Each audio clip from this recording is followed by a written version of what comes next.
Entonces, pues, hoy vamos a ir al verso 12, porque ya cubrimos del 1 al 11 y vamos a leer del 12 al 21 y yo no sé si me alcanza el tiempo para cubrir del 12 al 21, pero haremos lo que el Espíritu Santo permita que haremos. Y vamos a leer entonces en el nombre del Padre, del Hijo y del Espíritu Santo, y vamos a estar leyendo y compartiendo de acuerdo o bajo el tema Nuestra morada eterna. Quiero decirle algo antes de leer, porque también hoy se usa mucho el tema ese de nuestras mansiones. Ya yo creo que lo mencioné hace una ocasión. La Biblia no habla de mansiones en el cielo. La Biblia habla, inclusive en los textos originales del griego, no habla ni siquiera de morada, habla de cuartos. Cuando Jesús le dice, en la casa de mi Padre, Él dice, en los textos originales del griego, dice, muchos cuartos o muchas habitaciones hay. Pero ahora, como está la onda de la prosperidad, todo el mundo quiere las mansiones de, ¿cómo se llama el basquetbolista este famoso que tiene una allá en Miami como de 25 cuartos? ¿Cómo es? Oiga, usted está bien enterado de eso. Shaquille O'Neal. Todo el mundo quiere una mansión. También una en Orlando. 25 cuartos, cuando usted va a dormir solo puede dormir en un cuarto. 15 baños, usted solo se puede bañar en un baño a la vez. El perro tiene 4 patas y agarra un solo camino. No puede correr por 2 caminos a la misma vez. Eso no quiere decir que no aspiremos a vivir cómodos o mejor, porque no hay nada malo en procurar mejorar. Pero oye, esta obsesión, ya quieren meter mansiones en una mansión. La ciudad de Dios es la mansión del cielo y hay ahí muchas moradas para nosotros. Ya es suficiente, téngalo por seguro, que si Dios la diseñó y la preparó para nosotros, Él tiene todos los detalles a la perfección. Y usted allí no va a desear ni anhelar nada porque va a estar todo a la perfección. Mucho más allá de lo que usted y yo podemos imaginar o pedir. Pues leemos en el nombre del Padre, del Hijo y del Espíritu Santo. Dice, tenía un muro grande y alto con 12 puertas y en las puertas 12 ángeles y nombres inscritos que son los de los 12 tribus de los hijos de Israel. Al oriente 3 puertas, al norte 3 puertas, al sur 3 puertas, al occidente 3 puertas. Y el muro de la ciudad tenía 12 cimientos y sobre ellos los 12 nombres de los 12 apóstoles del Cordero. El que hablaba conmigo tenía una caña de medir de oro para medir la ciudad, sus puertas y su muro. La ciudad se halla establecido en cuadro y su longitud es igual a su anchura.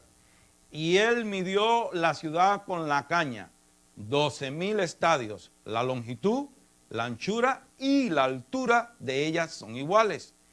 Y midió su muro 144 codos de medida de hombre, la cual es de ángel. El material de su muro era de jaspe, pero la ciudad era de oro puro, semejante al vidrio limpio. Y los cimientos del muro de la ciudad estaban adornados con toda piedra preciosa. El primer cimiento era jaspe, el segundo zafiro, el tercero ágata, el cuarto esmeralda, el quinto onís, el sexto cornalina, el séptimo crisólito, el octavo berilo, el noveno topacio, el décimo crisópraso, el undécimo jacinto, el duodécimo amatista. Las 12 puertas eran 12 perlas, cada una de las puertas era una perla y la calle de la ciudad era de oro puro, transparente como vidrio. Padre, te damos gracias por esta tu palabra, te damos gracias sobre todas las cosas por salvarnos en Cristo Jesús, tu Hijo eterno, porque lo diste a Él en rescate por nosotros y por medio de su sangre preciosa nos has limpiado, nos has lavado de nuestros pecados, nos has santificado para ti. Gracias por derramar tu Espíritu Santo en nuestros corazones. Gracias, Señor Espíritu Santo, por iluminar nuestro entendimiento y preparar nuestros corazones para tu palabra. Transfórmanos en verdaderos discípulos y discípulas del Señor Jesucristo. Por el Señor Jesucristo te lo pedimos y te damos gracias, Señor Padre. Amén. Puede tomar asiento, amado hermano. Qué bueno, pues, que estamos nuevamente reunidos para compartir la palabra de Dios. Como había dicho, hasta aquí, hasta el verso 12, o mejor dicho, el 11, habíamos llegado a una descripción general o de la apariencia general externa de la ciudad, lo que se conoce como la Nueva Jerusalén, que inclusive cantamos una de las alabanzas en que incluía ese tema. Y ahora Juan, dirigido por el Espíritu Santo, se enfoca en el diseño exterior de la ciudad, en detalles más, diríamos, eso mismo, en aspectos más detallistas de la ciudad. Y el detalle importante aquí en el verso 12, voy a leerlo de nuevo para que vayamos así verso a verso. Tenía un muro grande y alto con 12 puertas, y en las puertas 12 ángeles y nombres inscritos que son los de las 12 tribus de los hijos de Israel. Bueno, uno de los detalles aquí que vemos en esta primera parte del verso, tenía un muro grande y alto con 12 puertas. Vemos aquí un perfecto orden y equilibrio. Y Dios ama la perfección. Dios es un Dios de perfección, Dios es un Dios de orden. Por eso el orden en todas las cosas es muy importante. Y vemos ese perfecto orden y equilibrio en contraste con el desorden, el caos de la falsa cultura, de la falsa música, de todo lo que vemos en este mundo, que es todo un desorden. Ahora hay un tipo de música, llevan años con eso, pero con todo el respeto, el reggaetón y el, ¿cómo se llama el otro? El hip hop y el reggaetón y el otro. Óigame, hay cosas que ellos cantan que ni ellos mismos creo entienden lo que dicen. Eso no es música, ni es, bueno, con todo el respeto, habrán algunos que se molesten conmigo por eso, pero esa es mi opinión. Entonces dice que tenía un muro grande y alto. Algunas personas se ponen a especular que si el muro no era alto, que si es alto. Bueno, pues nosotros debemos tomar la Biblia tan literalmente como el texto y el contexto. Cuando yo digo el texto me refiero al verso, y el contexto es lo que está antes y después. Es decir, el contexto sería este capítulo completo, o la Biblia completa puede ser el contexto. Es decir, usted dice, bueno, el verso 12, ¿cuál es el contexto? Bueno, todo lo que está antes y todo lo que está después. Siempre y cuando lo que viene antes y después del verso bíblico nos permite tomar la Biblia literalmente, se debe tomar tan literalmente como sea posible. Sé que hay expresiones en la Biblia que no la podemos tomar literalmente, pero ya por la misma palabra de Dios sabemos que no la podemos tomar literalmente, porque pues cuando uno va estudiando la palabra, va estudiando también ciertas expresiones que están en la palabra, por ejemplo, los hebraísmos, o que también en español, en la gramática española se le llama expresiones hiperbólicas, hebraísmo, es decir, es cuando usted exagera. Por ejemplo, un ejemplo de eso es cuando Jesús dice, si tu ojo te es ocasión de caer, mejor sácate tu ojo, porque te sería mejor entrar al cielo tuerto o con un solo ojo que ir al infierno con los dos ojos buenos. Pues obviamente Jesús no está diciendo que usted agarre un punzón y se saque el ojo de cuajo. No lo podemos tomar literalmente, me voy a sacar el ojo. No, lo que tiene que es someter el ojo bajo el señorío del Espíritu Santo y dejar de estar mirando lo que no debe mirar, ¿cierto? Todo mi cuerpo debe obedecer la palabra de Dios. Eso es un hebraísmo, pero ahora usted no puede salir corriendo. Bueno, el Señor dice que me saque el ojo. O si la mano te es ocasión de caer, me voy a cortar con un hacha la mano. No, porque, ¿sabe usted? Al ladrón le cortan la mano y sigue siendo ladrón. Porque el asunto es aquí adentro que tiene que resolverse, en el alma del individuo. Yo recuerdo un cuento de un juez, que esto fue verdad. Oye, ya estoy sacrificando el tiempo del mensaje, pero bueno. Había un juez famoso en La Habana, en Cuba, por supuestamente, antes de Fidel Castro. No tengo nada que ver con los jueces de Fidel Castro, que ninguno eran jueces, eran criminales, todos igual que él. Pero bueno, había un juez antes de Fidel Castro en La Habana, que era famoso por su... ¿cómo se dice? Por su espontaneidad, sus ocurrencias y cosas. Y agarraron un manco. Esto me lo contó alguien como que es la verdad. Y yo lo estoy contando como verdad porque me lo contaron así a mí. Yo no sé si es verdad o no. Pero el que me lo contó me dijo que era verdad. Y era un hombre que le faltaban las dos manos. Y pasó por una tienda que tenían como una venta de cosas y agarró una caja de leche, casualmente, de leche condensada, con los dos muñones de los brazos, y se la llevó. Pero lo llevaron a la corte, y en la corte él alegaba que era imposible que él podía levantar esa caja con sus manos como las tenía. Y el juez le dijo, yo creo que realmente usted tiene razón, usted no era capaz de llevarse. Agarre su caja y llévesela por ahí. Y el hombre agarró la caja con los dos moños y le dijo, así lo quería agarrar yo a usted. Entonces, al chismoso le cortan la lengua y sigue siendo chismoso. al ladrón le cortan las dos manos y aquí adentro sigue siendo ladrón. Entonces Jesús lo que está diciendo es: somete tu vida.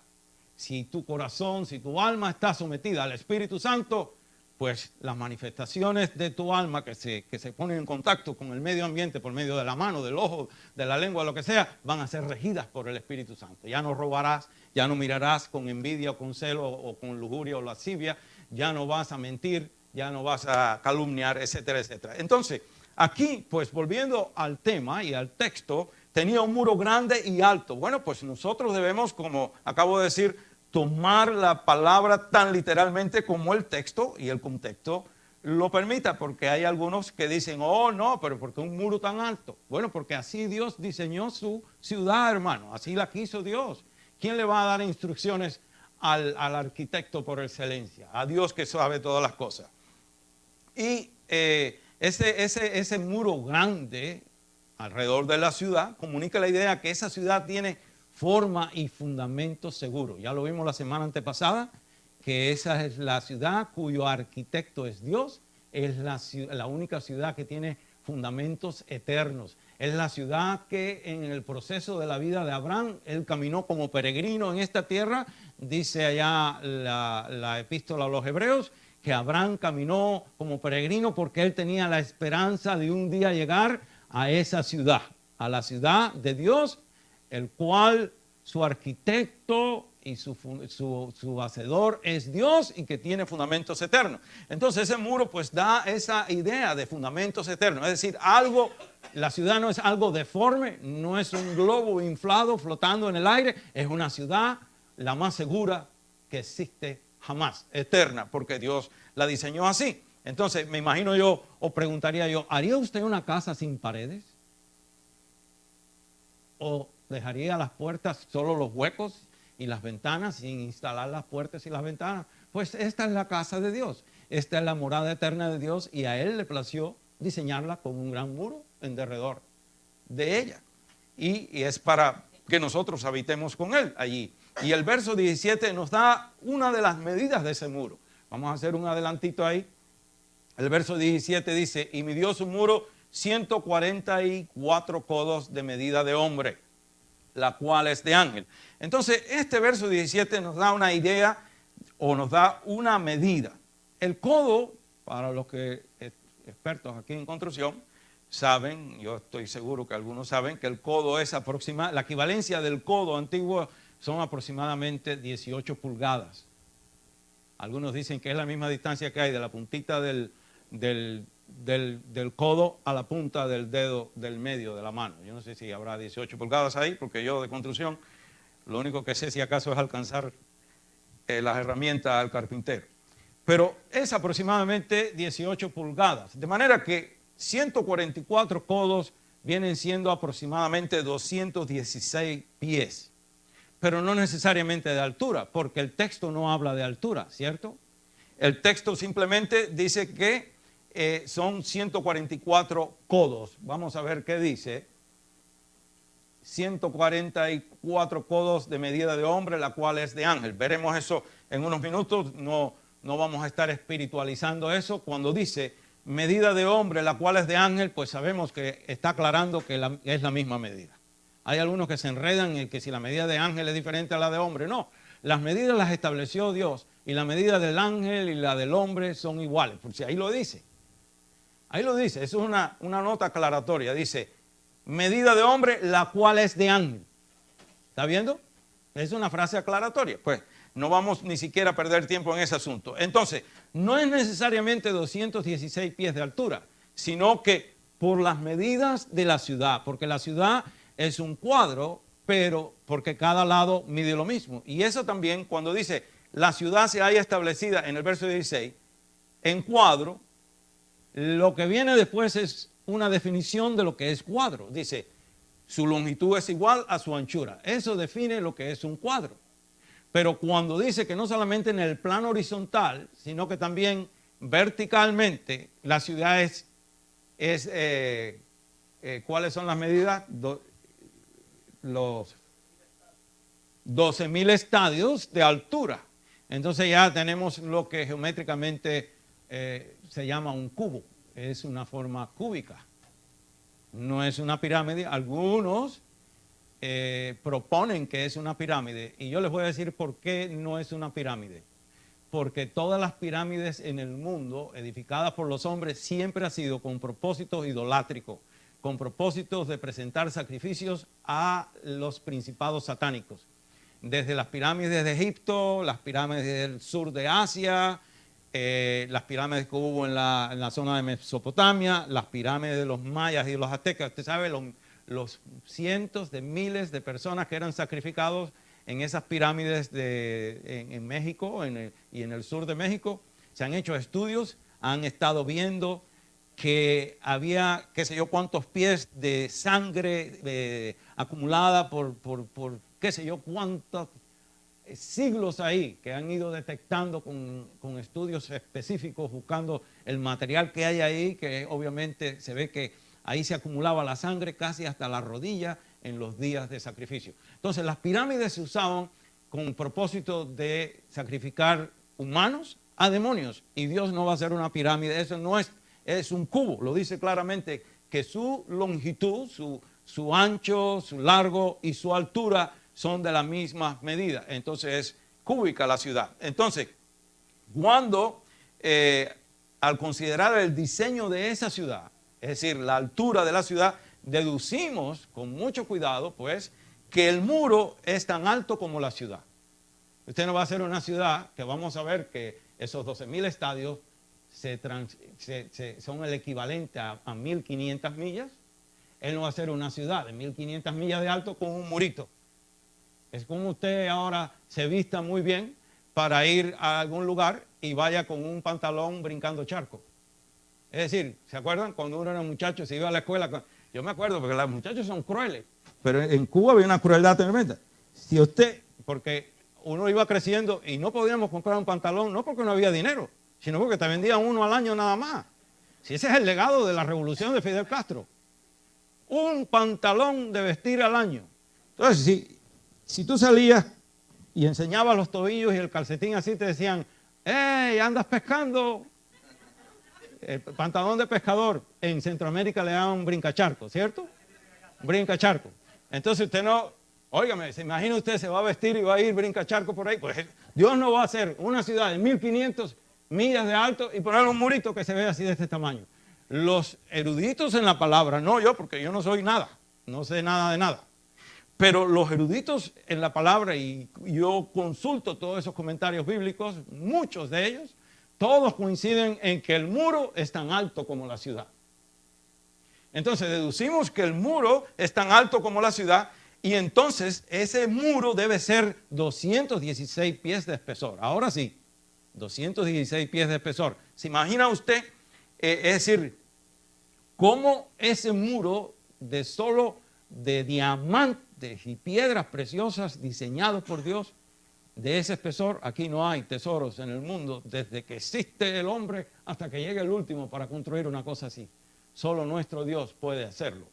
Entonces, un muro de 1.500 millas de alto por 216 pies de espesor ahora corresponde con la magnitud de esa ciudad. Y por eso deducimos que el muro es tan alto como la ciudad. Y de vuelta al verso 12, vemos que también no solamente dice que un muro grande y alto con 12, ahora dice que con 12 puertas, y en las puertas 12 ángeles. Bueno, hemos visto o hemos dicho que esas puertas son para que nosotros entremos y salgamos libremente. Usted va a poder entrar, usted y yo, los redimidos por la sangre de Cristo, vamos a poder entrar y salir libremente en esa ciudad. Esa ciudad está ahí, pues Dios la ha tenido desde siempre. En la mente de Dios, en el anhelo de Dios, es para que usted y yo vivamos con Él ahí. Que no dice acá, donde lo leímos en el verso 3, dice, y oí una gran voz del cielo que decía, he aquí el tabernáculo de Dios con los hombres, y Él morará con ellos, y ellos serán su pueblo, y Dios mismo estará con ellos como su Dios. Ese es el anhelo de Dios.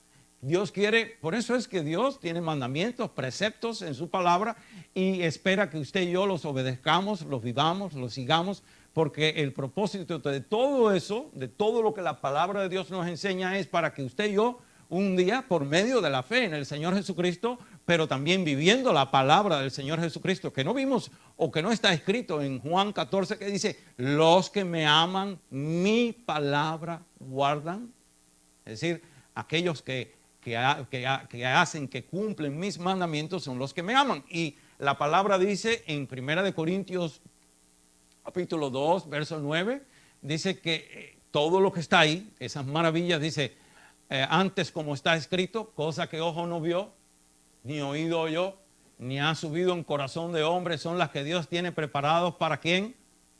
Para los que le aman, para los que respetamos su palabra, para los que vivimos su palabra, para los que anhelamos vivir de tal manera que el Espíritu Santo se agrade de morar en nosotros. Entonces, esa ciudad Dios la ha diseñado eternamente para usted y para mí, y eso debe ser una motivación también de vivir en fidelidad a Dios, porque eso es una muestra de amor inconcebible. Usted y yo no podemos concebir el amor de Dios, porque esta mente nuestra tan limitada no nos alcanza allá, pero óigame, esto demuestra cuánto Dios lo ama a usted y cuánto me ama a mí.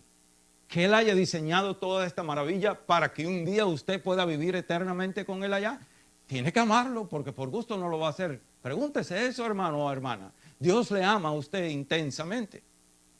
Bueno, ya demostró cuánto le ama, que siendo usted y yo enemigos de Él, porque nosotros nacemos del vientre de nuestra madre ya enemigos de Dios, porque el germen del pecado está en nosotros. Desde chiquiticos somos enemigos de Dios, y a pesar de ser enemigos de Dios, Él dio a su Hijo Jesucristo en rescate por usted y por mí. Ya eso demuestra cuánto amor Él tiene por nosotros.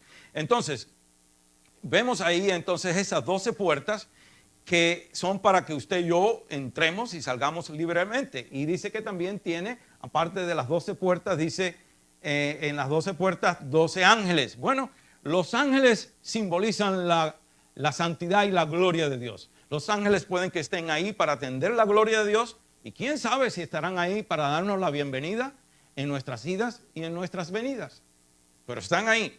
Y los nombres de las 12 tribus, dice que en ese verso 12, que 12 ángeles y nombres inscritos, que son los de las 12 tribus de los hijos de Israel. Bueno, esos nombres de las 12 tribus de los hijos de Israel prueban, ¿qué cosa?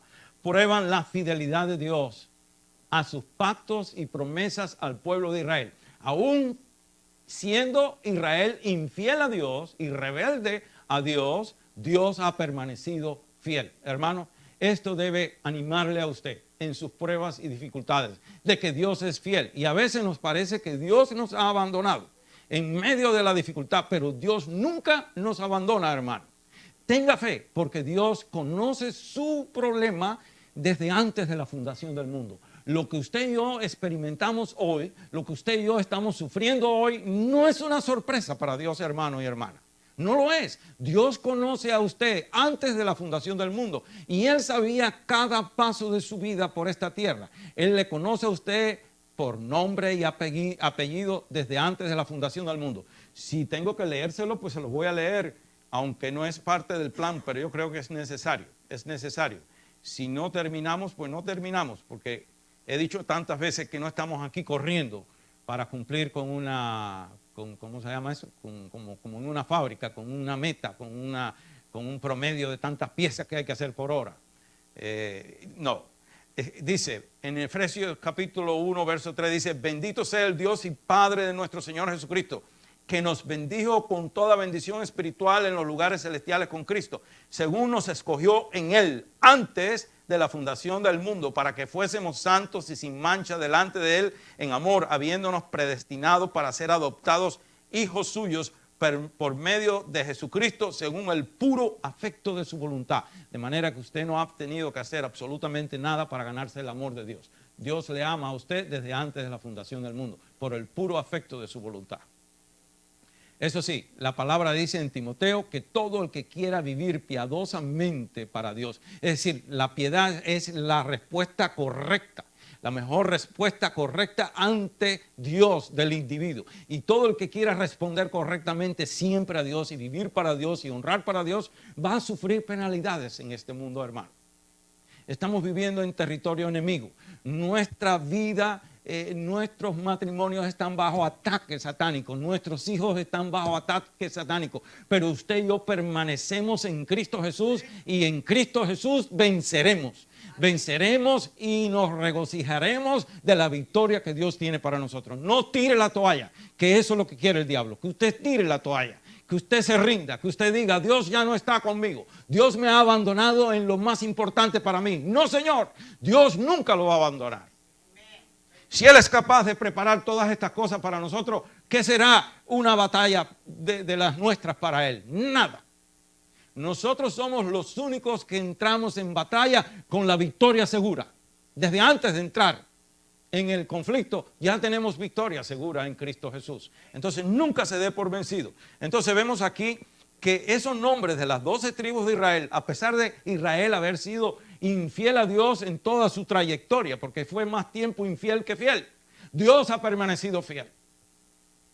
¿Cuánto más con nosotros que estamos injertados no ya por las promesas a los patriarcas, sino por la propia sangre de su Hijo Jesucristo y el sacrificio perfecto de Cristo?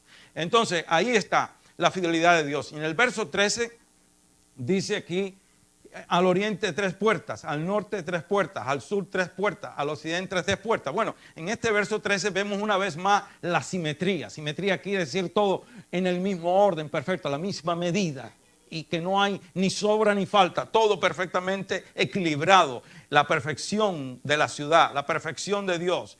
Esto nos recuerda las instrucciones de Dios a Moisés cuando el tabernáculo, que le dijo que 3 tribus tenían que acampar al norte, 3 tribus tenían que acampar al este, 3 tribus al sur y 3 al oeste.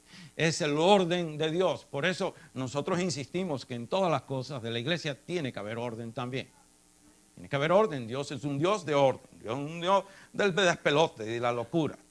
Entonces, en el verso 14 dice para nosotros, y el muro de la ciudad tenía 12 cimientos y sobre ellos los 12 nombres de los 12 apóstoles del Cordero. Bueno, si las 12 tribus de Israel representan la fidelidad de Dios al pueblo de Israel, los 12 apóstoles del Señor Jesucristo, y que sus nombres van a ser inscritos o están inscritos o grabados en ese muro, me imagino en letras gigantescas que se ven en el universo entero. Si las 12 tribus prueban la fidelidad de Dios a Israel en la respuesta de inscribir sus nombres ahí, también los 12 apóstoles, que son representantes de la iglesia, prueban la fidelidad y el amor incondicional de Dios para con nosotros, la iglesia. También presentan un gran problema. Esta promesa de inscribir los 12 nombres de los apóstoles para nosotros es una gran bendición. Y repito, prueban la fidelidad de Dios para nosotros, la iglesia, pero representan un problema grave para los autollamados apóstoles de ahora. Hay un semillero de apóstoles que yo no sé dónde rayos van a inscribir los nombres de ellos. No van a caber en los muros de tantos que hay. Bienvenidos los jóvenes que acaban de llegar. Dios les bendiga. Bienvenidos. Pasen adelante. Entonces, vemos ahí un gran problema para esa gente. Yo no sé dónde van a poner sus nombres. Y ahora en el verso 15 dice, el que habla conmigo tenía una caña de medir de oro para medir la ciudad, sus puertas y su muro. La ciudad, vamos al 15. Bueno, la acción de medir la vemos allá en Ezequiel capítulo 40 al 48, luego en Apocalipsis 11:1 también, pero en Ezequiel no están midiendo esta ciudad, sino es el templo del milenio, el templo milenial, que ya para esta fecha ha pasado. Y en Apocalipsis 11:1 a Juan también se le ordena que mida el templo. Bueno, la acción de medir indica que pertenece a Dios, pero en un grado muy especial. Voy a explicar esto porque cualquiera puede argumentar, ¿usted está diciendo que esto solamente pertenece a Dios? No, el universo entero pertenece a Dios. Hermano, hasta la última partícula de polvo que ande en el cosmos por allá regada pertenece a Dios. Dios es el dueño legítimo de todo en virtud de 3 cosas importantes. En virtud de creador, Dios es el dueño de todo. La Biblia dice que la tierra y su plenitud pertenecen a ¿quién? Son de Dios. Todo es de Dios. El monte y el ganado que pasta sobre el monte pertenecen a Dios. Entonces, todo es de Dios, pero hay cosas que Dios tiene, diría yo, algo como es un reclamo de pertenencia más íntima, más especial. Todo pertenece a Dios, el universo, la tierra, todo pertenece a Dios.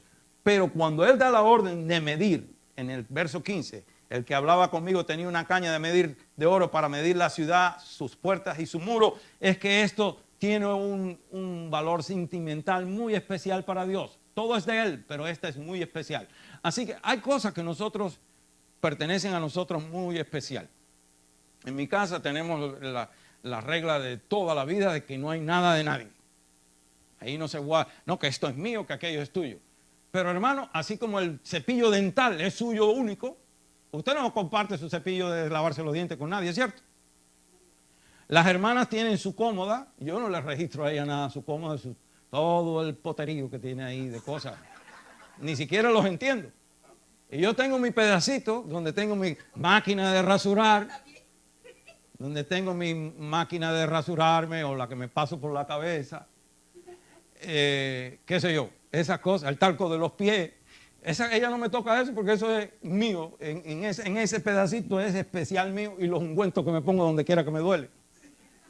Entonces, en este sentido, para que usted lo entienda, todo es de Dios, pero en este sentido es algo muy especial de Dios y por eso la acción de medir en la Biblia, cuando usted lee en la Biblia que Dios mandó a medir algo, es porque Él tiene algo muy especial con eso.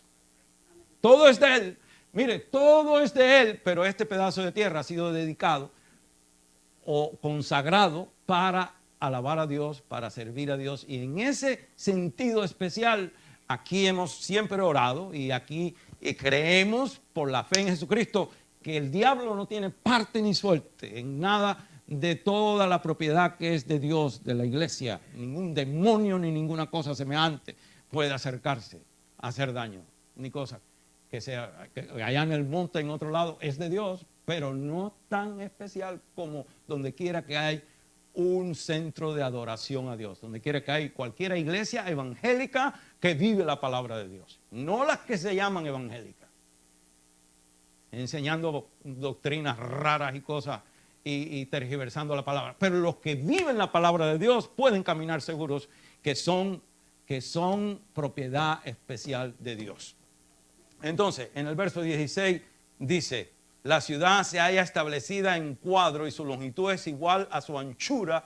Y él midió la ciudad con la caña 12,000 estadios. La longitud, la altura y la anchura de ella son iguales. Bueno, ahí está, lo dije hace un rato, es una definición clara de lo que es un cuadrado. El cuadrado es aquel que mide lo mismo, todos sus lados miden la misma medida. El ancho que el largo son iguales. Y aquí vemos eso. Y la ciudad por la altura, pues nos presenta un cubo, es cuadrada. Pero no crea que es un cuadrado ahí feo, deforme. Esto está diseñado por Dios para deslumbrar al arquitecto más excelso de la historia del hombre. Se va a quedar con la boca abierta y las babas se le van a salir si llega allí. Entonces, estas 12,000 estadios, hermanos, imagínense que equivale a 1,500 millas de largo, de ancho, cada lado, 1,500 millas, 1,500 millas, 1,500 millas, 1,500 millas y 1,500 millas de altura. ¿Se está imaginando usted lo que Dios ha hecho ahí? Para poner en perspectiva estas medidas, 1,500 millas es del extremo más al norte del estado de Maine hasta la punta de la Florida, casi toda la costa este de Estados Unidos. Si estoy equivocado, usted haga las medidas luego, pero me parece que estoy muy cerca. Eso es más o menos 1,500 millas. Si usted usa un poquito la imaginación geográfica, trace una línea del norte de Maine, ya yo voy a terminar, porque yo sé que tengo que terminar. Del norte de Maine, del punto más norte del estado de Maine, usted sabe que Maine es el estado más norte de Estados Unidos por este lado, ¿cierto? Ya después de ahí viene Canadá. esta frontera con Canadá. Bueno, vaya a la frontera, el punto más norte de la frontera de Maine con Canadá, y trace una línea imaginaria hasta casi la punta de la Florida de abajo. Y después una línea imaginaria que creo que lo mete allá en la Sierra Madre de México y sube usted por ahí para arriba hasta casi territorio canadiense, por el lado allá de Texas, y luego une aquel punto allá casi en la frontera con Canadá con el punto de Maine. Estamos hablando de un cuadro tremendo. Y eso no es todo, sino que ese es en el plano, ¿cómo diríamos? Horizontal, de aquí abajo, al nivel de la tierra. Pero ahora añádele a eso por ahí para arriba, 1500 millas de nivel sobre nivel, sobre nivel, sobre nivel. Hermano, usted y yo pertenecemos al Dios Todopoderoso y glorioso. ¿Se imagina usted eso? Cada lado 1500 millas. Y lo más impresionante es la altura. Mire, lo más alto que tenemos en esta tierra es el monte Everest. Y solo mide 5 puntos. Ahora reciente, hace poco, lo volvieron a medir, porque lo han medido muchas veces. Pero como ahora hay más tecnología, lo volvieron a medir y son 5.5 millas de altura. Y la mayoría del monte Everest, allá en el Himalaya, allá en el corazón al norte de India, ahí entre India y China y qué sé yo, la mayoría del tiempo, gran parte de esa montaña está entre las nubes, no se ve, de tan alta que es. ¿Se imagina esta ciudad por ahí para arriba? No crea que va a estar nublada. Esto va a estar irradiando, y lo vamos a ver más adelante, la gloria de Dios. Esto va a ser como un prisma que irradia la luz, que dispersa la luz. Esa ciudad es con el propósito de que por eso vemos, y voy a terminar ya. No tengo ganas de terminar, pero tengo que terminar. Vemos que aunque es de oro puro la ciudad, es oro que transparente como el cristal. Y los muros, o el muro, mejor dicho, el muro es de diamante y piedras preciosas, pero todo transparente o translúcido, es decir, permite la luz, porque la gloria de Dios, la luz eterna de Dios, va a estar fluyendo o irradiando a través de esta magnífica maravilla de gloria el universo entero. Dice la Escritura que no va a hacer falta ni sol, ni luna, ni nada, sino que Dios va de la luz eterna que emana eternamente de Dios, que no necesita combustión alguna de ningún gas, ni de ningún, ¿cómo se dice eso? Fuel, ¿cómo se dice eso en español? Caramba, no sé inglés, se me olvidó el español. Combustible. No va a hacer falta nada de eso, sino que emana de la eterna gloria de Dios. 1500 millas por ahí para arriba. No en balde, leímos la semana antepasada que el ángel le dijo a Juan, o llevó a Juan a un monte grande y alto, porque es la única manera, no es un monte de aquí abajo, es allá, a un monte grande y alto, porque así solo podía apreciar esa gran ciudad. Yo voy a terminar poniendo algo más en perspectiva con esto y ya termino, sí. No sea que me llamen ustedes mentirosos, por decir que voy a terminar tantas veces y no termine.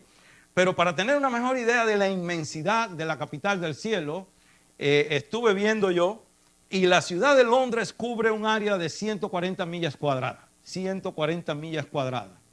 Pero la capital del cielo, de acuerdo a las medidas de la capital del cielo, es 15,000 veces más grande que Londres, solo en el plano horizontal. Ahora póngale esas mismas dimensiones, nivel tras nivel tras nivel, 1500 millas por ahí para abajo. La semana que viene, si el Señor Jesucristo no viene por nosotros, entonces veremos algunos aspectos más de esta ciudad y sobre todo esa curiosidad que le pica al hombre, que se pregunta si cabremos todos los salvos allá arriba. Y usted va a ver que nos sobra terreno, porque a Dios no se le escapa nada. Si Dios diseñó esto para que usted y yo vivamos con Él eternamente, tenga la plena seguridad que no nos va a pasar como nosotros, que empezamos a construir algo y lo construimos cortándonos las puntas de los dedos porque no nos alcanza la tabla y no nos alcanza el cemento y no nos alcanza qué sé yo, y después digan, ay, si hubiéramos hecho esto mismo aquí, si lo hubiéramos hecho 40 por 60 desde el principio, hasta el toile hubo que cambiarlo porque usted, con todo el respeto, no se podía uno ni sentar en el toile, era para beber. ¿Sí? Era tan pequeño que el hermano chino los cambió. Pero Dios no es así. Dios lo hace todo perfecto desde el principio. Él no tiene que recapacitarlo y decir, ay, si hubiera hecho. No, Él lo sabe. Él conoce el fin antes del principio. Vamos a estar en pie con eso en mente. Dios conoce el fin antes del principio. Dios conoce el fin y la solución a cada situación nuestra antes de que usted la haya empezado a vivir. Y yo necesito que usted se vaya a su casa hoy con eso en mente, de que cualquiera que sea su necesidad, su problema, su situación difícil o la que sea, Dios tiene la respuesta a su problema. Él lo conoce antes de que llegara a su casa. Y si lo ha permitido es con propósitos divinos, porque cuando Él termine este proceso con usted, usted va a ser un hombre y una mujer más maduro, más fuerte en el espíritu, más, diríamos, entrenado en la fe. Usted va a estar más